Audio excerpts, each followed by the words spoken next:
Kami juga menyampaikan terima kasih kepada Dinas Kominfo yang setiap harinya memfasilitasi pertemuan video conference dengan tim pers. Ternyata memang dari hari pertama sampai hari ke-10 pelaksanaan PSBB, itu rata-rata di atas 100 orang bergerak setiap hari. Dan dari 100 lebih orang tersebut, minimal ada 8% mereka yang RDT positif, antibody positif. Dan mereka ini yang bergerak hampir sebagian besar, 80% mereka adalah laki-laki. Pada kelompok usia 20 sampai 44 tahun. Ini angka tertinggi. Dan ini menunjukkan bahwa mereka ini yang nanti sampai ke rumah akan menularkan kepada orang-orang yang sangat berisiko, yaitu kelompok usia tua, kemudian mereka dengan riwayat diabetes pada kelompok usia antara 15 sampai usia 60 tahun. Jadi kesimpulannya, penular sesungguhnya COVID-19 di Kabupaten Mimika adalah kelompok usia antara 20 sampai 44 tahun, terutama pada laki-laki. Sehingga kalau PSBB berikutnya dilakukan, sebenarnya penegakan disiplin, termasuk tindakan hukum kepada mereka yang laki-laki ini wajar. Fakta ini menunjukkan begitu kok. Kasus COVID-19, hampir 80% ada pada kelompok laki-laki. Lebih daripada 80% adalah kasus pada laki-laki yang melanggar pada jam-jam tersebut. Pada kelompok usia 20 sampai 44 tahun. Oleh karena ini, jika PSBB diperpanjang, misalnya 28 hari, maka mestinya sudah perlu melakukan tindakan tegas pada semua pelaku perjalanan yang adalah laki-laki. Hari ini yang harus dikunci adalah laki-laki, hari ini yang harus menggunakan masker adalah laki-laki, hari ini yang tidak boleh keluar rumah adalah laki-laki. Karena jumlah laki-laki dan perempuan, laki-laki 4 kali lebih tinggi dibandingkan perempuan yang melakukan aktivitas di luar rumah dan juga melakukan pergerakan. Rekan-rekan sekalian, sebagaimana sudah dirilis oleh tim gugus tugas Provinsi Papua, di mana pada hari ini terdapat penambahan 46 kasus COVID terkonfirmasi dengan real-time PCR, dengan tempat pemeriksaannya adalah di Klinik Kuala Kencana PT Freeport Indonesia.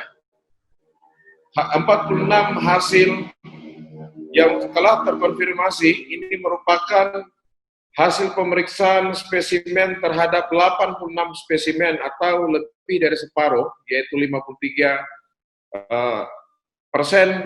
hasil positif dari jumlah 86 spesimen yang telah dikirim pada tanggal 29 Mei dan hasilnya dikeluarkan kemarin pada tanggal 30 Mei. Dari 86 spesimen yang disampaikan ini, itu adalah ada pasien yang diperiksa berulang untuk kontrol dan juga ada yang memang pasien yang diperiksa karena terjaring dalam pelaksanaan PSBB hari pertama hingga hari ke-6.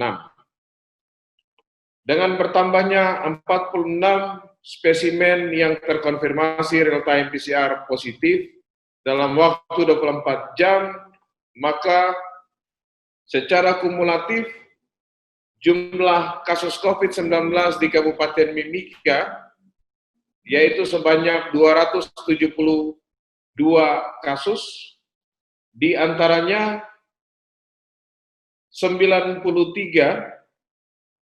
pasien yang telah dinyatakan sembuh dan ada terjadi peningkatan 1 pasien COVID-19 yang dinyatakan meninggal dunia pada tanggal 29 Mei lalu. Pada kesempatan ini, tentu saja kami turut berduka cita atas berpulangnya 1 pasien COVID-19 yang telah dirawat di Rumah Sakit Tembagapura lebih kurang selama 13 hari dan pada akhirnya tutup usia di tanggal 29 Mei lalu.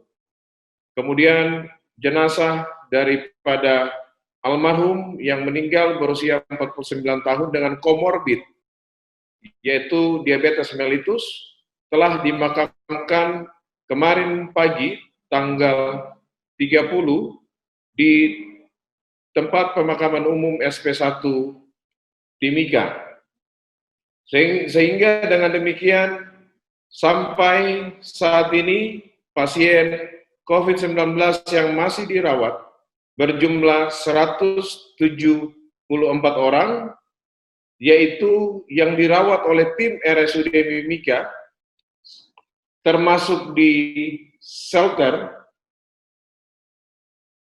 itu berjumlah di RSUD Mimika berjumlah 25 orang, sementara pasien dengan gejala ringan yang dirawat atau ditangani di shelter berjumlah 53, sementara 31 pasien yang juga masih ditangani oleh RSUD Mimika sebanyak 31 orang, sehingga secara keseluruhan total pasien COVID-19 yang ditangani oleh tim medis di RSUD Mimika berjumlah 109 orang.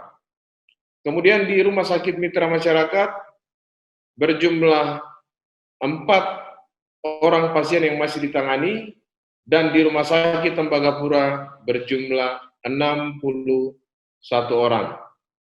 Rekan-rekan pers sekalian yang kami hormati, 46 penambahan spesimen yang terkonfirmasi dengan real-time PCR yang dinyatakan positif, itu berasal dari 41 spesimen yang dirujuk oleh Rumah Sakit Umum Daerah, kemudian 2 pasien dari Rumah Sakit Tembagapura dan 3 pasien dari Rumah Sakit Mitra Masyarakat.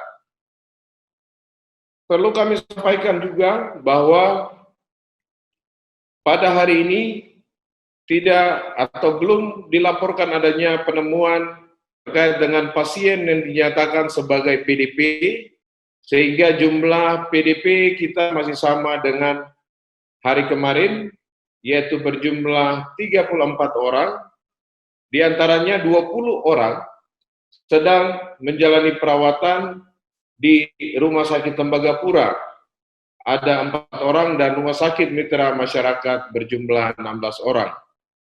Sedangkan untuk orang dalam pemantauan atau ODP baru hari ini tercatat sebanyak 29 orang, yaitu dari Rumah Sakit Umum Daerah Mimika sebanyak 2 orang, Klinik Lanut 21 orang, shelter ada 5 orang, kemudian berdasarkan hasil daripada tracing kontak penyelidikan epidemiologi 1 orang.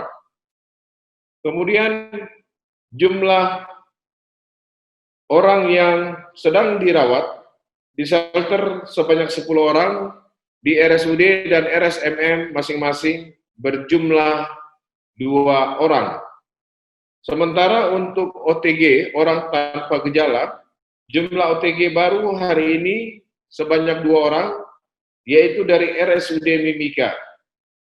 Dan dengan demikian, jumlah OTG di hari ini yaitu 582 orang, 28 orang diantaranya sedang menjalani isolasi di shelter. Rekan-rekan pers sekalian yang kami hormati, di hari ini merupakan hari yang penting untuk menggambarkan bagaimana keberhasilan PSDD di Kabupaten Mimika yang telah dilaksanakan sejak tanggal 21 Mei lalu dan hari ini merupakan hari ke-11. Sampai pada hari ke-10, jumlah orang yang terjaring dan dilakukan pemeriksaan tes cepat antibodi tercatat sebanyak 2.410 orang, dan kemudian setelah kami hari ini melakukan verifikasi dan validasi data, ternyata yang positif berjumlah 222 orang, dan atau 9,2%.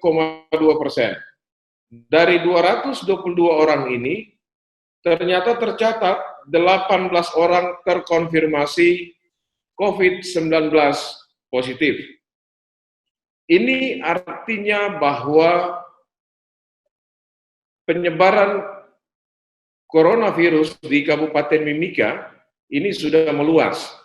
Sebagaimana beberapa waktu lalu kami sampaikan, yaitu kita akan menunggu hasil bagaimana gambaran COVID-19 yang selain di luar klaster Lembang, klaster Jakarta, klaster Surabaya, apakah ada kasus-kasus lain di luar klaster ini atau yang memiliki hubungan erat dengan klaster ini. Ternyata hari ini data menunjukkan penyebaran sudah tidak terfokus lagi kepada klaster-klaster di mana dalam 2 bulan terakhir kami senantiasa melakukan tracing kontak. Ternyata dari 18 orang ini yang dinyatakan positif, maka dengan sendirinya menambah satu kelurahan, yaitu Kelurahan Harapan Distrik Wangkinarama, yang tadinya dinyatakan tidak ada kasus, tetapi dengan bertambahnya satu kasus dari 18 ini, maka Wangkilama tercatat sebagai salah satu kelurahan yang ditemukan pasien COVID-19. Demikian pula Kampung Hiripau, Distrik Mimika Timur, dan juga Kampung Limau Asri di Distrik Iwaka menambah jumlah, sehingga dengan gambaran ini penyebaran sudah akan semakin luas. Kami coba membuat gambaran dari jumlah sampel yang diperiksa di PSDD hari pertama sampai hari ke-6, ternyata di beberapa titik itu ditemukan kasus. Jika satu spesimen tes cepat antara 1 sampai 10 sampel, paling tidak akan ditemukan satu kasus positif. Misalnya di Diana, dari 35 rapid test dari hari pertama sampai hari ke-10 yang positif, ada 5 orang yang dinyatakan terkonfirmasi atau terinfeksi COVID-19 setelah diperiksa dengan real-time PCR.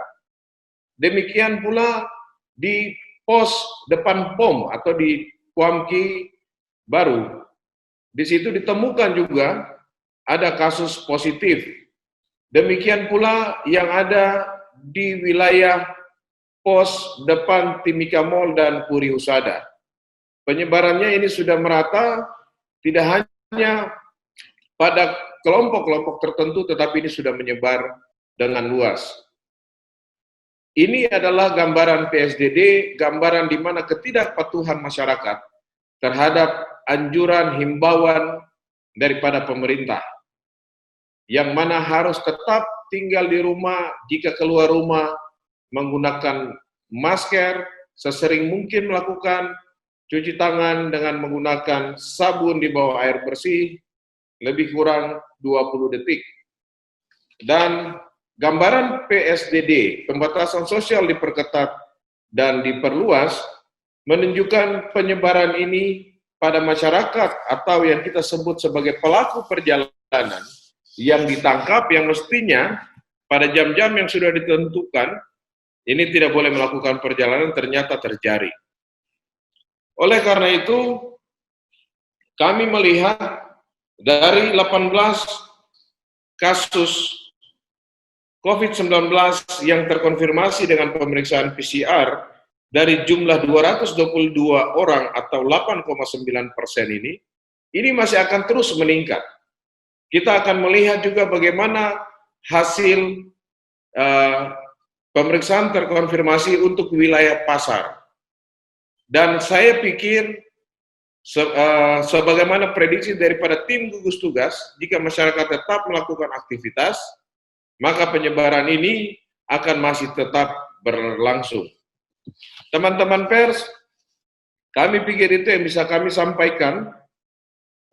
Nanti tim data kami akan mengirimkan inisial pasien-pasien yang telah dinyatakan terkonfirmasi positif melalui pemeriksaan real-time PCR. Demikian pula kasus-kasus yang dinyatakan meninggal dunia, kami akan sampaikan kepada tim media. Yang pertama, apakah shelter ini mencukupi? Kami mencoba di hari ini ketika penambahan 41 kasus, terutama yang dari RSUD Mimika, kami coba menata 3 bangunan yang selama ini dipakai untuk isolasi maupun menangani orang-orang yang ditetapkan statusnya sebagai ODP, PDP ringan maupun OTG. Jadi pada akhirnya Wisma Atlet itu difungsikan seluruhnya untuk pasien-pasien COVID dengan gejala ringan, sedangkan MSC 2 bangunan itu di setting untuk ODP ataupun OTG. Sampai hari ini masih tercukupi, namun memang harus kami antisipasi jika misalnya dari spesimen yang tersisa, lebih kurang masih ada 200-an, jika separuhnya itu dinyatakan positif, maka kami akan coba mengembangkan bagaimana bekerja sama dengan, misalnya dengan PT Freeport Indonesia, terkait dengan ruang isolasi yang ada di wilayah Lowland, seperti itu. Tetapi ini baru pemikiran kami berdasarkan data kesehatan ini, dan ini pertimbangan dari bidang kesehatan, belum dengan tim gugus yang lain. Itu yang pertama. Kemudian terkait dengan new normal, saya pikir sudah sangat jelas Pak Gubernur Provinsi Papua melalui Pak Wakil Gubernur menyatakan bahwa untuk di Provinsi Papua new normal belum cocok. Oleh karena kasus-kasus yang ditemukan ini belum sesuai dengan waktu hasil pemeriksaan yang dikeluarkan. Jadi orang yang tertangkap dengan misalnya pemeriksaan rapid test ataupun yang memiliki kontak erat, ini masih terjadi delay time. Jadi ada keterlambatan waktu pemeriksaan. Ditambah dengan situasi derajat kesehatan masyarakat di Provinsi Papua, yang mana malaria, kemudian TB, kemudian penyakit-penyakit lain seperti HIV ini masih banyak. Sehingga memang masih perlu waktu. Tetapi menurut kami pada prinsipnya pemerintah Kabupaten Mimika dalam hal ini tim gugus tugas penanganan COVID-19 di Kabupaten Mimika akan menyesuaikan terhadap kebijakan-kebijakan yang dikeluarkan oleh pemerintah pusat dan juga pemerintah Provinsi Papua, namun akan juga mengacu pada evidence based atau hasil-hasil berdasarkan bukti sepanjang masa PSDD, baik itu sebelum maupun saat PSDD dilakukan maupun setelah nanti PSDD dilakukan, yaitu dengan melihat hasil evaluasinya. Apakah kasus yang meningkat ini menunjukkan kegagalan? Bisa ya, tetapi juga bisa tidak. Oleh karena mencari kasus, tracing kontak itu diwajibkan harus sebanyak-banyaknya. Kita tahu bersama bahwa Bapak Presiden RI, Pak Jokowi ingin di Indonesia itu minimal ada 10.000 tes setiap hari. Nah, tidak hanya di Timika, di kabupaten lain di Provinsi Papua melakukan tes masih jauh sangat rendah. Apakah dengan 2 mesin PCR hari ini mampu untuk membongkar kasus? Saya bilang iya, namun tidak secepat penyebaran kasus COVID di masyarakat. Penemuan kasus yang banyak ini merupakan salah satu indikator bagaimana tracing kontak secara aktif. Bahkan kami dari tim gugus tugas untuk pelaksanaan tracing kontak, kami ingin satu kasus sekurang-kurangnya harus kontak yang dicari dites swab minimal 30 orang. Dan sebelum dites swab, kita coba untuk melakukan tes antibody. Misalnya kalau antibody dinyatakan negatif tetapi memiliki riwayat kontak, maka akan tetap kami dorong untuk melakukan swab.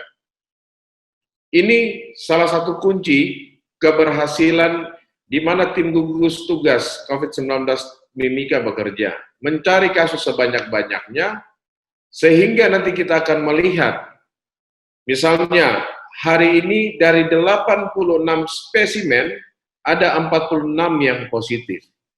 Kemudian jika ditingkatkan lagi, apakah masih banyak yang ditemukan positif atau tidak? Kita berharap masih tetap tambah banyak. Sampai berapa lama? Tentunya saja pemeriksaan ini harus ditingkatkan. Paling tidak bisa kita nilai yaitu dalam satu masa inkubasi, yaitu 14 hari. Jika dalam waktu 14 hari, kemudian 14 hari berikutnya kami periksa dengan jumlah spesimen yang bertambah, namun kasus positifnya berkurang, harapan kita harus ada di bawah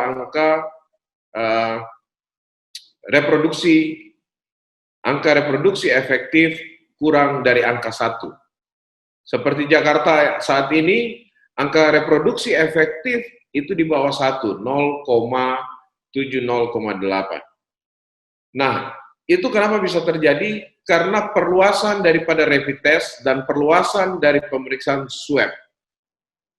Dan kami tidak khawatir jika kasus ini ditemukan sebanyak mungkin. Sudah barang tentu pasti bagaimana pertanyaannya dengan tempat isolasi. Mau tidak mau ya nanti itulah tugas tim gugus tugas ada untuk bisa mengatasi permasalahan tersebut. Untuk pengobatan apakah siap? Ya. Tim gugus tugas siap.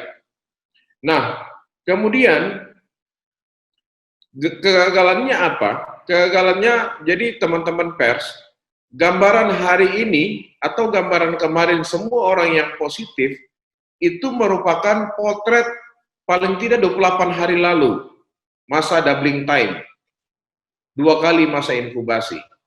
Jadi yang tanggal 30 kami laporkan, itu adalah gambaran di bulan Mei, di bulan April lalu, akhir April. Sebenarnya orang-orang ini sudah terpapar pada bulan itu, pada 28 hari lalu. Misalnya kami mengambil waktu terlama. Dan inilah sebenarnya potret, pada saat itu kan masyarakat tetap masih berbondong-bondong, masih berkumpul, bahkan sampai hari ini saat pelaksanaan PSBB pun protokol kesehatan tidak dilakukan. Jadi ini adalah bukan gambaran hari ini, tetapi ini adalah gambaran 14 sampai 28 hari lalu. PSBB baru dilaksanakan, baru ini hari ke-11. Jadi kami tidak terlalu khawatir. Kami sudah tahu bahwa bagaimana untuk bisa menurunkan kasus ini, yaitu dengan menemukan kasus sebanyak mungkin, dan apa indikatornya? Indikatornya adalah angka reproduksi efektif. Di nasional, paling tidak ada angka 1 sampai angka 3. Di Timika, kita bisa memprediksi 1,56 dengan tertinggi adalah 2,5. Bagaimana angka ini harus diturunkan?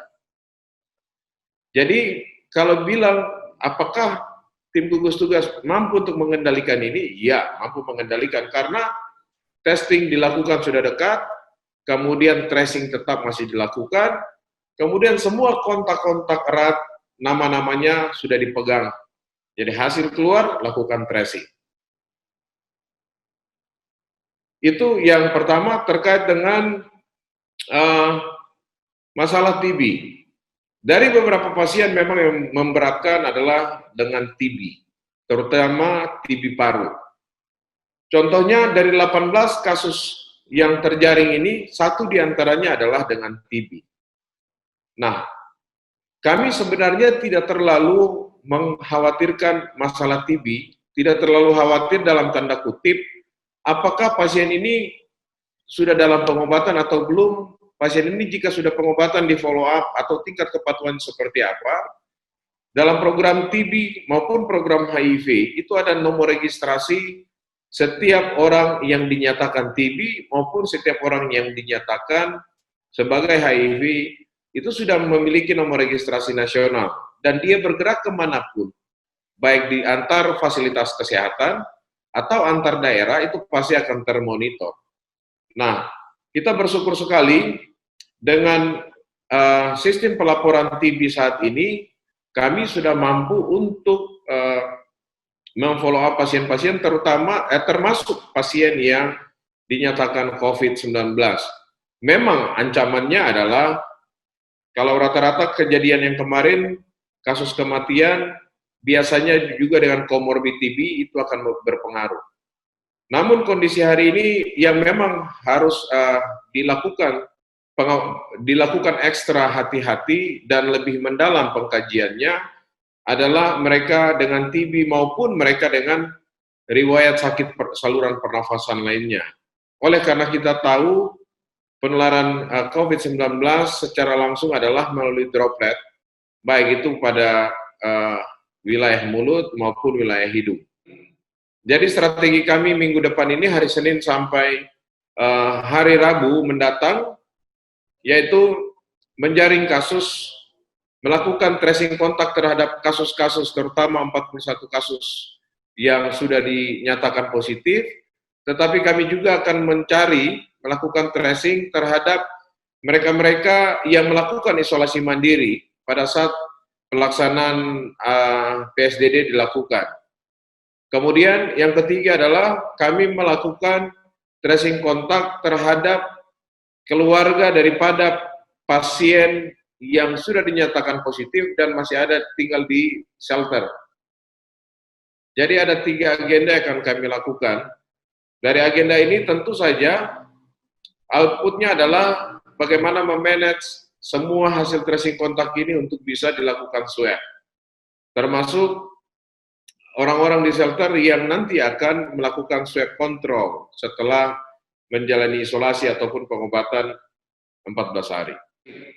Angka rata-rata penemuan kasus TB, di Timika angka rata-rata penemuan kasus TB sudah sangat baik, itu ada di angka 90% dari target. Rata-rata target adalah di atas 1.600.